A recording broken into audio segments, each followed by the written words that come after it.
Happy Onam எல்லாருக்கும் happy Onam. இன்னைக்கு vlogல என்ன பார்க்க போறீங்கன்னா எங்களோட ஓணம் சத்யா தான் பார்க்க போறீங்க.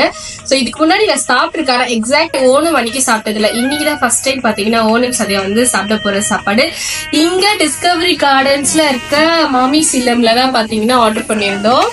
சோ இந்த கிட்டுக்குள்ள என்னென்ன இருக்கு அப்படின்னு சொல்லிட்டு பாத்துடலாமா? இது ஒரு 45 கிராம்ஸ். இது கூட பாத்தீங்கன்னா அப்பளம், வாட்டர், வாழைப்பழம், அப்புறம் ஒரு வாழை இலை கொடுத்துருக்காங்க. பாக்ஸ்குள்ள என்னென்ன இருக்கு அப்படின்னு சொல்லிட்டு பாக்கலாம்.